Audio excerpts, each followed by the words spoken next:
जिस प्रकार एक शिशु को जन्म देने का श्रेय माता पिता को जाता है, उसी प्रकार एक अच्छे व्यक्तित्व को जन्म देने का श्रेय एक शिक्षक को जाता है। नमस्कार साथियों, आप सुन रहे हैं रायगढ़ का अपना रेडियो स्टेशन रेडियो धूम 89.6, जहां समय हो चला है programme guest of the day का। और मैं हूं आपकी होस्ट और दोस्त आरजे पिया। और आज हमारे साथ स्टूडियो में मौजूद है मिसेस श्रद्धा तिवारी, जो कि पेशे से एक शिक्षिका हैं। श्रद्धा जी, बहुत बहुत स्वागत है आपका हमारे खास कार्यक्रम गेस्ट ऑफ द डे में।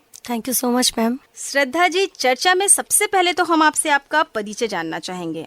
जी नमस्कार, मेरा नाम श्रद्धा तिवारी है और मैं पेशे से शिक्षिका हूँ। मैं एक प्राइवेट स्कूल में कार्यरत हूँ। मेरे फैमिली में मेरे साथ मेरे हस्बैंड रहते हैं और उनका नाम है तरुण कुमार तिवारी और वो भी पेशे से शिक्षक हैं। श्रद्धा जी, आपने अपनी पढ़ाई कहाँ से पूरी की? अपने स्कूल कॉलेज के बारे में हमें कुछ बताइए। मेरे स्कूल का नाम है सरस्वती शिशु मंदिर और मैंने अपनी क्लास 3 से लेके क्लास 12 तक की पढ़ाई वहीं से की। 10 तक तो सबकी जैसे नॉर्मल पढ़ाई होती है वैसी ही थी, लेकिन 11th क्लास से मेरा सब्जेक्ट रहा मैथ्स 11th और 12th में। और उसके बाद फिर मैंने इंजीनियरिंग करने का सोचा। मेरी इंजीनियरिंग की जो पढ़ाई हुई वो KIT रायगढ़ से हुई। उसके बाद फिर मैंने अपने मन से टीचिंग लाइन में जाने का सोचा, क्योंकि घर से परमिशन नहीं थी बाहर जाके पढ़ाई या जॉब करने की। इस वजह से मैंने सोचा कि रायगढ़ में रह के टीचिंग करना ज़्यादा सही है, तो इसलिए मैंने टीचिंग को अपना प्रोफेशन चुना। इसके बाद मैंने BEd किया और आज मैं पूरी तरह से टीचिंग लाइन को अपना चुकी हूँ। चलिए, बहुत अच्छी बात है। श्रद्धा जी, मैं आपसे जानना चाहूँगी कि आप एक टीचर हैं, जैसा कि आपने बताया, आपने टीचिंग लाइन ही क्यों चुना? जैसा कि मैंने बताया कि मेरी पढ़ाई सरस्वती शिशु मंदिर लक्ष्मीपुर रायगढ़ से पूरी हुई और उस टाइम हमारे जो टीचर्स थे, जैसे मेरे कुछ टीचर्स का नाम मैं लेना चाहूँगी, जैसे महेंद्र प्रसाद पढ़ियारी आचार्य जी, सौमेन मित्रा आचार्य जी, ये दोनों मेरे मैथ्स के शिक्षक रह चुके हैं। इसके अलावा प्राइमरी क्लासेस में मुझे मेरे मैथ्स के कुछ टीचर्स मिले जिनसे मैंने टीचिंग के बहुत सारे गुण सीखे। वो हमको पढ़ाया करते थे, लेकिन मैंने ये सीखा कि पढ़ाया कैसे जाता है उनसे। तो मैंने अपने पढ़ाई के साथ साथ उनसे पढ़ाने के गुण भी सीखे, जो उस समय शायद मुझे समझ में नहीं आया था, लेकिन आज जब मैं एज अ टीचर यहाँ एक स्कूल में कार्यरत हूँ तो मुझे लगता है कि आज वही सारे बातें मेरे काम आ रही हैं और वही सारे टेक्निक्स जो हमारे टीचर्स हमारे ऊपर अप्लाई किया करते थे, वो सारे टेक्निक्स मैं अपने बच्चों के ऊपर अप्लाई करती हूँ। मतलब आप अपनी टीचर से इंस्पायर होके इस लाइन पे आई हैं। श्रद्धा जी, यहाँ मैं आपसे जानना चाहूँगी कि आप कौन सा सब्जेक्ट पढ़ाती हैं? यहाँ अभी फ़िलहाल तो मैं अपने स्कूल में एक मैथ्स टीचर के रूप में कार्यरत हूँ और मैथमेटिक्स मेरा सबसे फेवरेट सब्जेक्ट है। अच्छा, इसीलिए आप मैथ्स टीचर हैं। मैथ्स पढ़ाने में कठिनाई नहीं होती, क्योंकि सबसे हार्ड सब्जेक्ट्स में माना जाता है मैथ्स को। और मैं तो खुद बहुत डरती थी अपने स्कूल टाइम में। मैथ्स का पीरियड लगता था तो एक अलग सा डर रहता था कि बाप रे, क्या होने वाला है, क्या होने वाला है। तो आपको मैथ्स से डर नहीं लगता था? जब मैं छोटी थी तब मुझे मैथ्स सब्जेक्ट से थोड़ा डर लगता था, लेकिन समय के साथ साथ धीरे धीरे मुझे मैथ्स बहुत अच्छा लगने लगा। उसके फॉर्मूले पहले मुझे बहुत ज़्यादा डर आते थे, लेकिन बाद में वही फॉर्मूले मेरे बहुत अच्छे फ्रेंड्स बन गए और मुझे ऐसा लगता था कि मैं मैथ्स नहीं बना रही हूँ, गेम खेल रही हूँ। तो मैं आज भी अपने बच्चों को, अपने स्टूडेंट्स को वही सारी बातें शेयर करते हुए बताती हूँ कि मैथ्स को तुम एक सब्जेक्ट की तरह मत लो, मैथ्स को तुम एक गेम की तरह लो, तभी तुम उसको एंजॉय करके सॉल्व कर पाओगे, सीख पाओगे। अरे वाह, क्या बात है। हमें भी अपने स्कूल के टाइम पे शायद ऐसे टीचर मिलते तो हम भी गेम्स की तरह मैथ्स को खेलते। यहाँ हम आपसे जानना चाहेंगे कि आप कौन सी क्लास को पढ़ाती हैं? वैसे देखा जाए तो मेरा एक्सपीरियंस क्लास 1 से लेकर क्लास 10th तक के बच्चों को पढ़ाने का अब तक हो चुका है। अच्छा। लेकिन फिलहाल मैं क्लास 7th, 8th और 9th को पढ़ाती हूँ और उम्मीद करती हूँ कि मैं आगे 12th तक भी पढ़ाऊँ। ज़रूर, हम चाहेंगे 12th के आप कॉलेज के बच्चों को भी पढ़ाएं। यहाँ पे मैं आपसे ये भी जानना चाहूँगी कि कितने सालों का एक्सपीरियंस है आपको पढ़ाने का? मैं पिछले 8 सालों से इस फील्ड में हूँ और आगे भी चाहती हूँ कि मैं इसी तरीके से अपने बच्चों को, अपने स्टूडेंट्स को पढ़ाती रहूँ, क्योंकि हाँ, पिछले 8 सालों से मैं पढ़ा रही हूँ। देखा जाए तो समझ में नहीं आता कि 8 साल कैसे गुजर गए। मेरे पढ़ाए हुए बच्चे, जिन बच्चों को मैंने क्लास 1 या 2 में पढ़ाया था, आज वो 8, 9, 10 तक पहुंच गए हैं और आगे भी बहुत अच्छा करते जा रहे हैं। उनको देख के लगता है कि हाँ चलो मेरी मेहनत तो सफल हुई। अपने बच्चों को आगे बढ़ते देख के वैसे भी खुशी महसूस होती है कि कहीं ना कहीं हमने जो मेहनत की है वो अब रंग ला रही है। सही बात। जैसे 8 साल काफ़ी लंबा समय भी होता है। मैं यहाँ आपसे ये जानना चाहूँगी, जैसे कि कोई भी चीज़ की जब हम शुरुआत करते हैं तो हमें दिक्कत आती है, और आपका 8 साल का एक्सपीरियंस रहा है, पर कभी ना कभी आप फ्रेशर रही होंगी, तो जब आपने बच्चों को पढ़ाना शुरू किया तो आपको कुछ दिक्कतें आई?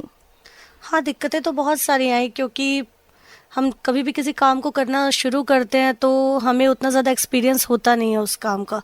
और शुरुआत में मुझे जो भी स्टूडेंट लगते थे वो मुझे ऐसा लगता था कि उनको कुछ भी नहीं आता है। लेकिन धीरे धीरे करके मैंने उनकी मेंटालिटी को समझा और अपने पढ़ाने के तरीके में थोड़ा बदलाव किया, जिससे मुझे लगा कि हाँ शायद ये वाला तरीका नहीं तो कोई दूसरा तरीका इनके लिए ज़्यादा सही होगा इनको समझाने के लिए। हमारे टाइम में जब हम पढ़ते थे तो ऐसा होता था कि हमारे टीचर्स हमको एक मेथड बताते थे और हमको उसको कैसे भी करके फॉलो करना होता था। लेकिन आज के ज़माने में जो बच्चे हैं वो टेक्निकल एरा के हो गए हैं और इनको समझाना, इनको सिखाना और साथ ही साथ उनको उस चीज़, क्योंकि बच्चों के पास सवाल बहुत सारे होते हैं, तो बच्चों के सारे सवालों का जवाब देते हुए उनको हमारे सब्जेक्ट को पढ़ाना बहुत काफ़ी मुश्किल होता है। और अचानक ही मुझे क्लास 9-10 दे दिया गया था। मैं थोड़ा डर गई थी कि कैसे करूँगी, और बच्चे थे सारे बड़े बड़े और मेरा भी फर्स्ट एक्सपीरियंस था पढ़ाने का। तो बच्चों ने मुझसे पूछा कि मैम अलजेब्रा का यूज़ कहाँ करेंगे हम अपने डेली लाइफ में, और लिटरली मुझे नहीं पता था कि अलजेब्रा का यूज़ डेली लाइफ में कहाँ होता है टीचिंग के अलावा। तो इस तरीके से काफ़ी सारे क्वेश्चंस मेरे सामने ऐसे आए जो जिनका जवाब मैं नहीं दे पाती थी। लेकिन धीरे धीरे करके बच्चों को कैसे टैकल करना है, कैसे हैंडल करना है और ऑन द स्पॉट उनके सवालों का जवाब कैसे देना है, वो मैंने सीखा। और आज की डेट में मैं काफ़ी हद तक अपने मकसद में कामयाब हो चुकी हूँ, क्योंकि मेरा मकसद यही था कि मैं एक बहुत अच्छी टीचर बनूं। तो जहाँ तक मुझे लगता है कि मैं अपने बच्चों को सेटिस्फाई कर पा रही हूँ अपने आंसर से, और उनके सवाल कितने भी पेचीदा क्यों ना हो लेकिन मैं उनका आंसर कर पाती हूँ। मुझे बहुत अच्छा लगता है। चलिए, बहुत अच्छी बात है। जैसा कि आपने कहा कि आजकल के बच्चे टेक्निकल एरा के होते हैं, और अभी हमने पिछले कुछ समय में कोरोना काल को झेला है। उस टाइम बच्चों की एजुकेशन जो है काफ़ी ज़्यादा प्रभावित हुई है, और टीचरों को भी बहुत कुछ नया सीखना पड़ा है, क्योंकि बच्चों को पढ़ाना था।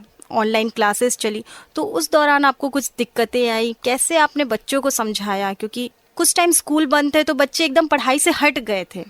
फिर अचानक से क्लासेस स्टार्ट हुई, ऑनलाइन क्लासेस स्टार्ट हुई। बच्चे सामने होते हैं और उनको पढ़ाना मुश्किल हो जाता है, पर ऑनलाइन पढ़ाना बहुत ही डिफिकल्ट होता है।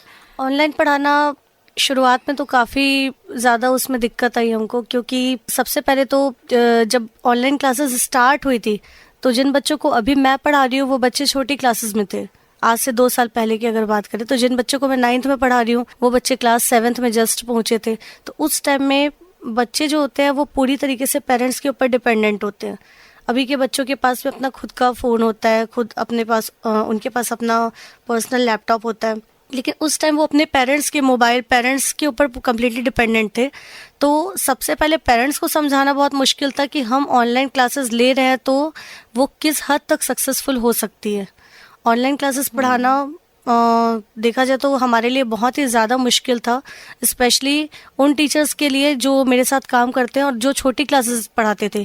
क्लास 1 से लेके 5th तक के बच्चों के टीचर्स के लिए तो बहुत ही ज़्यादा मुश्किल था। और अगर मेरी बात करें तो मैंने बहुत ही एंजॉय किया ऑनलाइन पढ़ाना। तो ऑनलाइन क्लासेस के लिए बच्चों के मोबाइल में उन ऐप्स को इंस्टॉल हमने करवाया। हमने उनको बताया व्हाट्सएप के थ्रू कि किस तरीके से आपको ऐप्स इंस्टॉल करने हैं, प्रोफाइल बनानी है, उसमें आपको कैसे अपने माइक्रोफोन को कनेक्ट रखना है, माइक्रोफोन को म्यूट अनम्यूट करना, ये सब हमने सिखाया। और साथ ही साथ बहुत सारे PDFs के माध्यम से हमने उनको नोट्स प्रोवाइड करवाए, जिसकी वजह से बच्चे अपने नोट्स कंप्लीट कर पाए और अपनी पढ़ाई जारी रखी। बहुत डिफिकल्ट हो जाता है ऐसे पढ़ाना, और खास करके उस समय नई थी ऑनलाइन जो शिक्षा है। ऑनलाइन पढ़ाई के दौरान हमें पेरेंट्स के विरोध का भी सामना करना पड़ा। इस तरीके से सामना करना पड़ा कि पेरेंट्स बोलते थे ऑनलाइन में बच्चे क्या पढ़ेंगे, उससे अच्छा तो रहने दीजिए, हमारे बच्चों को मोबाइल की आदत लग जाएगी। हालांकि उनकी बात भी सही थी। आज की डेट में हम वो सारी प्रॉब्लम्स फेस कर रहे हैं, लेकिन जो बच्चे एक्चुअली पढ़ना चाहते थे उन बच्चों ने उसका बहुत अच्छा फ़ायदा उठाया। और अभी अगर मैं देखूं तो जिन बच्चों ने उसका फ़ायदा सचमुच में उठाया वो आज अपनी क्लास में फर्स्ट 5 पोजीशन के अंदर आते हैं। और जिन बच्चों ने सिर्फ उसमें गेम्स खेले पढ़ाई के दौरान, तो उन बच्चों को भी प्रॉब्लम हो रही है और उनके लिए आज काफ़ी दिक्कतें आ रही है। उन्हीं दिक्कतों का सामना कर रहे हैं हम सारे टीचर्स, क्योंकि उनको हमें 2 साल का सिलेबस कंप्लीट करवाना है और साथ ही साथ उनको इस तरीके से मोटिवेट भी करना है कि अब उनकी मोबाइल की आदत छूटे। ये बहुत बड़ा टास्क है, क्योंकि कहीं ना कहीं बच्चे बहुत ज़्यादा आदी हो गए हैं मोबाइल के। सही बात है। बातों के सिलसिले को आगे बढ़ाते हैं और यहाँ मैं आपसे जानना चाहूँगी कि बच्चों को कैसे ट्रीट करना चाहिए, उनके साथ कैसे व्यवहार करना चाहिए, क्योंकि कई बच्चे ऐसे होते हैं जो थोड़े कमज़ोर होते हैं, थोड़ा देर से समझते हैं। उनके साथ आप कैसे मैनेज करती हैं, किस प्रकार से उन्हें आप समझाती हैं? बच्चों को समझाना और उनको पढ़ाना, ये दोनों ही अलग अलग चीज़ें होती हैं। बच्चे पढ़ते वो हैं जो हम पढ़ाना चाहते हैं, लेकिन बच्चे समझते वो हैं जो हम उनको दिखाना चाहते हैं। आज के टाइम पे बच्चों के लिए पढ़ाई के साथ साथ बहुत सारी एक्टिविटीज़ स्कूल में करवाई जाती हैं, जैसे डांस है, गेम्स है, सिंगिंग है, चाहे वो क्राफ्ट हो, जिसमें बच्चे कहीं ना कहीं ज़्यादा इंटरेस्टेड होते हैं। तो बच्चों को इन सारे एक्टिविटीज़ करवाने के साथ साथ ही उनको पढ़ाई में भी उनकी रुचि जागृत करना बहुत ज़रूरी है। और मेरी माने अगर तो आजकल के बच्चे मोबाइल से जैसे कि सबसे ज़्यादा कनेक्टेड है, मैंने पहले ही बोला, तो उनके दिमाग में पढ़ाते वक्त भी बहुत सारी चीज़ें चल रही होती हैं और ये चीज़ मैंने खुद भी महसूस की है। जैसे मैं घर में बैठ के अगर मैं मोबाइल का यूज़ कर रही हूँ, मैंने कोई वीडियो देखा, अगर उससे रिलेटेड या उस दिखाई हुई बातों से रिलेटेड कोई इंसिडेंस ऐसा होता है क्लास में जो अचानक हो ही गया, तो उस टाइम में मेरे दिमाग में तुरंत वो घटना आ जाएगी या कोई डायलॉग आ जाएगा। तो उस टाइम अपने आप को कंट्रोल करना और अपने आप को बच्चों के सामने में एज अ टीचर रिप्रेजेंट करते हुए थोड़ा मुश्किल होता है। और सेम यही चीज़ें मैं मानती हूँ कि बच्चों के दिमाग में भी चलती रहती है। कई बार क्या होता है, पढ़ाते वक्त कुछ ऐसी बातें हो जाती हैं जिससे बच्चे अचानक बीच में हंस देते हैं। ये आपके साथ भी होता होगा पहले भी और आज भी होता है, हमारे साथ भी होता था। बस उस टाइम ये था कि हमारे पास उस टाइम हमारे साथ में हमारे पास सिर्फ टीवी होता था या रेडियो हुआ करता था। मैं तो बचपन से रेडियो सुनते हुए ही बड़ी हुई हूँ। तो लेकिन आजकल के टाइम में बच्चों के पास मोबाइल है, सोशल मीडिया है, बहुत तरीके के प्लेटफॉर्म्स है जिससे वो लोग काफ़ी सारी चीज़ें देख सकते हैं, सुन सकते हैं और बहुत सारी चीज़ें वो लोग अपने अंदर लेके आ रहे हैं, जिसकी वजह से पढ़ाना थोड़ा मुश्किल है उनको। तो जो बच्चे कमज़ोर होते हैं उनके लिए सबसे पहले तो ये है कि उनको अपनी लाइफ के कुछ एक्सपीरियंसेस हमको शेयर करने पड़ते हैं, उनको एक फ्रेंड बन के समझाना पड़ता है। आज एक जो टीचर की भूमिका है वो एक सिर्फ टीचर तक ही सीमित नहीं रह गई है, वो आज एक पेरेंट्स भी है, वो एक फ्रेंड भी है, वो एक मेंटर भी है, वो एक गाइड भी है और वो एक कोच भी है। टीचर क्लास के अंदर अगर एक फ्रेंड की तरह बिहेव करते हैं तो बच्चे अपने मन की बात को, अपनी प्रॉब्लम्स को टीचर्स के साथ ज़्यादा खुल के शेयर कर पाते हैं। ये वो ज़माना नहीं रहा जब टीचर हाथ में छड़ी लेके आते थे और बच्चे आके सिर्फ उनको देख के डर जाते थे और फटाफट अपनी पढ़ाई कंप्लीट करने लगते थे। अब तो ऐसा हो गया कि टीचर जब तक दोस्त बन के बच्चों के साथ बात नहीं करेंगे तब तक बच्चे उनको अपने मन की बात बताएंगे भी नहीं। तो मैं कोशिश ये करती हूँ कि एज अ टीचर मेरे स्टूडेंट्स के दिमाग में मेरे अगेंस्ट कभी कोई कंप्लेन ना आए, क्योंकि जैसा एक अभिभावक चाहता है कि उसका बच्चा एक आदर्श व्यक्ति बने आगे चल के, तो वैसा ही मैं भी चाहती हूँ कि मेरे स्टूडेंट्स आगे चल के मुझे एक अच्छे टीचर के रूप में याद रखें। बहुत अच्छी बातें कही आपने। अच्छा, मैं यहाँ आपसे एक क्वेश्चन और पूछना चाहूँगी कि पढ़ाने के अलावा स्कूल में और भी बहुत सारी एक्टिविटीज़ होती है जैसा कि आपने बताया, तो आप कौन सी एक्टिविटी में ज़्यादा इंटरेस्ट रखती हैं? स्कूल में पढ़ाते वक्त जैसे मैं अगर क्लास में पढ़ा रही हूँ और मेरे पास कोई नोटिस आता है कि बच्चों को कोई एक्टिविटी करवानी है कोई है, तो मैं सबसे पहले अपने स्कूल टाइम को याद करती हूँ कि मैंने कौन कौन सी एक्टिविटीज़ में पार्टिसिपेट किया है। तो स्पोर्ट्स को छोड़ के बाकी जितनी एक्टिविटीज़ स्कूल में होती है उन सभी में पार्टिसिपेट करना पसंद करती थी और आज भी मैं अपने बच्चों को उन सारी एक्टिविटीज़ में पार्टिसिपेट करने के लिए मोटिवेट करते रहती हूँ। और मैंने जैसा बोला कि मुझे स्पोर्ट्स में ज़्यादा इंटरेस्ट नहीं था, तो उसके पीछे भी एक रीज़न ये है कि मैं बचपन में फिजिकली बहुत वीक हुआ करती थी, बार बार बीमार पड़ने वाली, मतलब मेरा इम्यून सिस्टम काफ़ी ख़राब हुआ करता था उस टाइम पे, तो इसलिए मैं ज़्यादातर स्पोर्ट्स में पार्टिसिपेट नहीं करती थी। लेकिन उसके अलावा जो अदर एक्टिविटीज़ हैं जैसे कि डांस है, सिंगिंग है और ड्राइंग, पेंटिंग, इस टाइप की एक्टिविटीज़, तो मुझे इस टाइप की एक्टिविटीज़ में काफ़ी इंटरेस्ट था। और आज भी मैं अपने बच्चे जब भी आके मुझसे पूछते हैं कि मैम कौन सा गाना गाना है या किस टाइप का डांस करना है या ड्राइंग में क्या बना है, किस टाइप का पेंटिंग करें, तो मैं बताना पसंद करती हूँ उनको, मैं गाइड करना पसंद करती हूँ। मतलब एक्टिविटीज में डांस, म्यूजिक या पेंटिंग्स, ये सब सारी चीजें पसंद है। और मैंने कहीं से सुना है कि आप कथक भी सीख रही हैं, तो उसके हाँ। बारे में थोड़ी सी बातें हम जरूर जानना चाहेंगे। हाँ, डांस वैसे मेरा हमेशा से शौक रहा है। डांस मैं पहले भी करती थी, लेकिन एक जो नृत्य की एक जो पारंपरिक विधा होती है, जैसे भारतीय शास्त्रीय नृत्य होता है, तो उसमें मुझे हमेशा से कथक और भरतनाट्यम में काफ़ी इंटरेस्ट रहा। लेकिन मुझे कथक सीखने का मौका मिल रहा है अभी, और मैं आज भी उसकी छात्रा हूँ। और मैं चाहती हूँ कि मैं हमेशा एक स्टूडेंट ही बनी रहूँ, एक छात्रा ही बनी रहूँ, क्योंकि मेरा मानना है कि जब तक इंसान एक छात्र बना हुआ रहता है तब तक ही वो सीख सकता है, और जहाँ अगर वो अपने आप को गुरु मानने लगता है तो वहाँ उसकी सीखने की जो प्रक्रिया है वो खत्म हो जाती है। क्या बात है, बहुत बहुत अच्छी बात कही। और आपकी इस बात से लोगों को शिक्षा लेना चाहिए, सीखना चाहिए कि हमेशा हमको एक छात्र बन के रहना चाहिए, क्योंकि सीखने के मौके हमें हर बार मिलते हैं और हर तरह से मिलते हैं। बस हमको समझना है कि हमें कहाँ से क्या चीजें लेनी है और सही चीजें ग्रहण करनी है। जैसे हमने बचपन में कविता सुनी थी कि फूलों से नित हंसना सीखो, भंवरों से नित गाना, तरु की झुकी डालियों से नित सीखो शीश झुकाना। तो ये सारी बातें आज भी हम अपने प्रकृति में देख सकते हैं, और यहीं से ही कहीं ना कहीं मुझे प्रेरणा मिली कि इंसान को हमेशा छात्र बन के रहना चाहिए और हमेशा सीखते रहना चाहिए। आपसे बातचीत करके मुझे बहुत कुछ सीखने को मिल रहा है, और आशा करती हूँ हमारे श्रोताओं को भी बहुत कुछ सीखने को मिलेगा।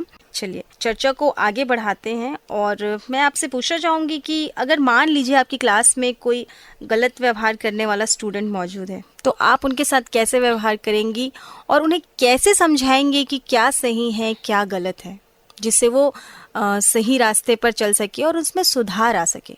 मैंने अपने बचपन में काफ़ी सारे प्रेरक प्रसंग पढ़े हुए हैं, सुने हुए हैं, और मैं हमेशा से किताबें पढ़ने की शौकीन रही हूँ।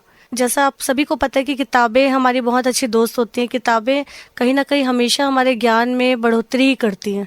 तो जब भी मैं अपने किसी इस तरीके के विद्यार्थी को देखती हूँ जो काफ़ी उद्दंड है या जिसके अंदर मुझे बहुत सारी खामियां नज़र आती हैं, तो उन खामियों को दूर करने के लिए मैं और कहीं नहीं किताबों का ही सहारा लेती हूँ, क्योंकि कहीं ना कोई कहानी, कोई प्रसंग या कोई ऐसी घटना जो मैंने पहले पढ़ी हुई है वो मेरे दिमाग में आती है, और उस कहानी को पढ़ते समय उस घटना से निपटने के लिए जो भी उपाय मेरे दिमाग में आ रहे थे, उन सारे उपायों को मैं उस बच्चे पे प्रयोग करने की कोशिश करती हूँ, जिससे मुझे लगता है कि हाँ वो बच्चा सुधर जाएगा। जैसे एक उदाहरण के लिए ही लें तो एक बच्चा था मेरी क्लास में जिसे पढ़ने में बिल्कुल इंटरेस्ट नहीं था।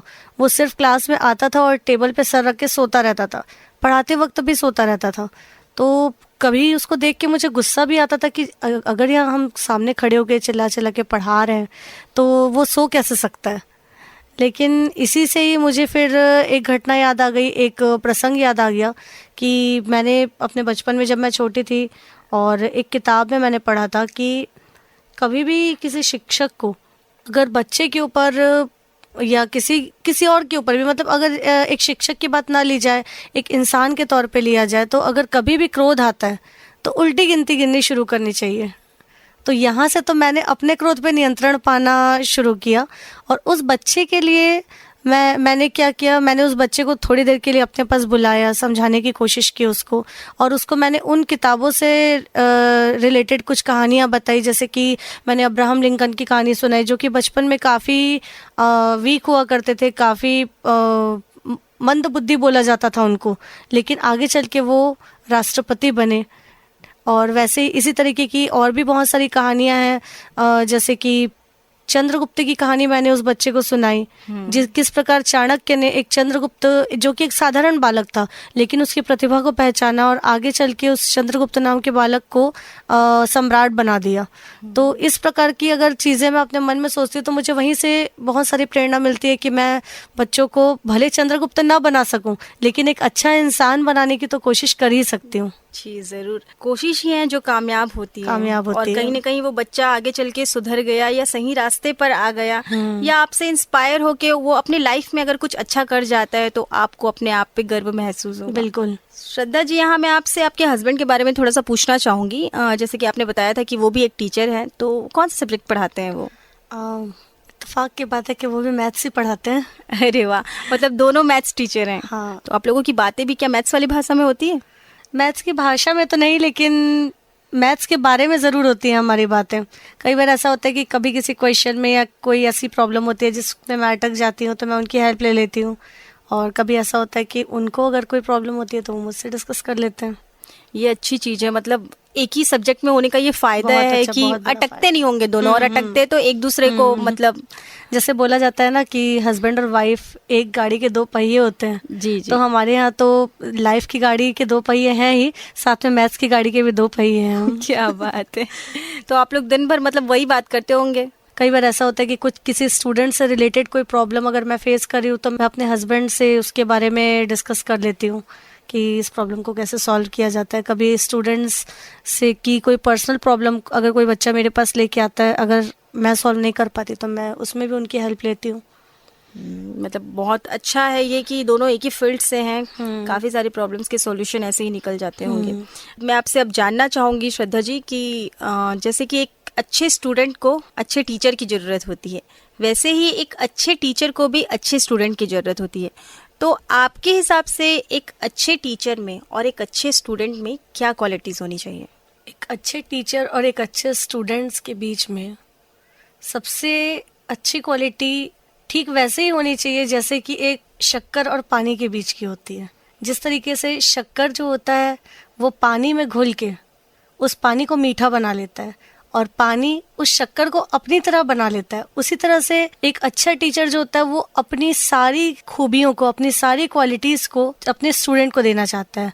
और एक स्टूडेंट को भी ऐसा होना चाहिए कि वो अपने टीचर से जितना ज़्यादा सीख सके उतना ज़्यादा उसको अपने टीचर से सीखना चाहिए, उसकी सारी अच्छी क्वालिटीज़ को अपने अंदर लेना चाहिए। मैं ये बताना चाहती हूँ कि एक टीचर होता है वो भी एक इंसान ही होता है, एक स्टूडेंट भी एक इंसान होता है। तो हर इंसान में कोई ना कोई अच्छाई होती है और कहीं ना कहीं बहुत सारी बुराइयां भी होती हैं। तो स्टूडेंट्स को चाहिए कि वो अपने टीचर की सभी अच्छी बातों को ग्रहण करें, ना कि बुरी बातों को। और उसी प्रकार टीचर को भी अपनी सारी अच्छाइयों को स्टूडेंट्स को देना चाहिए, ना कि अपनी बुरी आदतों को। क्या बात है, बहुत ही अच्छे से इस बात को आपने समझाया है। टीचर स्टूडेंट का रिश्ता तो होता ही अच्छा है और एक स्टूडेंट को बनाने में टीचर का बहुत बड़ा हाथ होता है, पर कहीं ना कहीं पेरेंट्स जो होते हैं उनको भी पढ़ाई में इन्वॉल्व थोड़ा बहुत होना चाहिए, क्योंकि ज़्यादा टाइम बच्चा घर पे बिताता है। तो आपका क्या कहना है कि पेरेंट्स की क्या भूमिका होती है बच्चों की पढ़ाई लिखाई को लेके, और कैसे होना चाहिए? आज के टाइम में बच्चों की पढ़ाई बहुत ही ज़्यादा कठिन हो गई है। पहले ऐसा होता था कि हाँ, बच्चे स्कूल में जितनी पढ़ाई कर लेते थे थोड़ी बहुत घर में करते थे और उनकी पढ़ाई पूरी हो जाती थी और वो ठीक ठाक नंबरों से पास भी हो जाते थे। पेरेंट्स की बहुत ज़्यादा एक्सपेक्टेशन भी नहीं होती थी बच्चों से। लेकिन आज के टाइम में पेरेंट्स की एक्सपेक्टेशन बढ़ गई है। वो बच्चों को 1, 2, 3 ट्यूशन लगा रहे हैं, वो बच्चों को स्कूल में भी हमेशा फर्स्ट आने के लिए फोर्स कर रहे हैं। तो जहाँ तक मेरा मानना है कि पेरेंट्स को बच्चों को प्रेशराइज करने की जगह उनका साथ देना चाहिए, उनको सपोर्ट करना चाहिए, उनको जीत के साथ साथ हार की भी आदत डालनी चाहिए। आज के टाइम में मैंने देखा है कि बच्चों में जीतने की आदत पेरेंट्स अगर डाल देते हैं तो हार का सामना करना ऐसे बच्चों के लिए बहुत ज़्यादा कठिन हो जाता है। पेरेंट्स बिल्कुल बर्दाश्त नहीं कर पाते कि मेरे बच्चे के मार्क्स कम आ गए या मेरा बच्चा किसी सब्जेक्ट में पीछे रह गया। तो ये सारी बातें बच्चों के दिमाग में भी घर करती जाती हैं और आगे चल के जब कभी गलती से, क्योंकि ज़िंदगी हार और जीत का नाम होता है, तो बच्चे अगर कभी ज़िंदगी में आगे चल के हार का सामना करते हैं तो वो इन सब चीज़ों को बर्दाश्त नहीं कर पाते हैं और कभी ऐसा भी होता है, कई बार ऐसा होता है कि वो कोई गलत कदम उठा लेते हैं।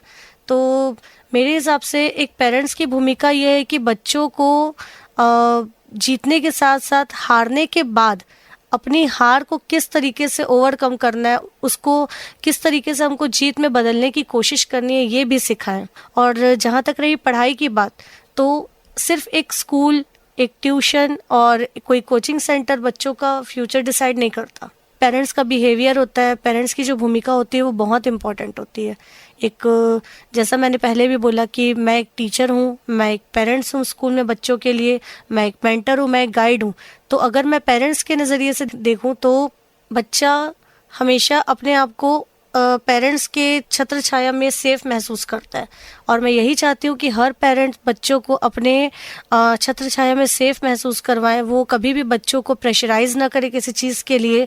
हाँ, ये बात अलग है कि पढ़ाई लिखाई बहुत ज़रूरी होती है, तो बच्चों को सही रास्ता दिखाएं कि पढ़ाई कैसे करनी चाहिए, उनको गाइड करें। और अगर पेरेंट्स अगर ज़्यादा पढ़े लिखे नहीं हैं तो ऐसे पेरेंट्स के लिए भी मैं बोलना चाहूँगी कि वो बच्चों को किसी ऐसे मेंटर के पास लेके जाए, वो बार बार स्कूल में जो उनके टीचर्स हैं उनसे संपर्क में बने रहें, ताकि टीचर और पेरेंट्स दोनों मिल के बच्चों को एक सही दिशा प्रदान कर सकें। बहुत अच्छी बातें कही है आपने श्रद्धा जी। वैसे भी शिक्षक सर्वोपरि होते हैं, एक गुरु का स्थान हमेशा ऊपर ही होता है और वही देश के भविष्य को बनाने में अपनी सबसे ज़्यादा भूमिका निभाते हैं।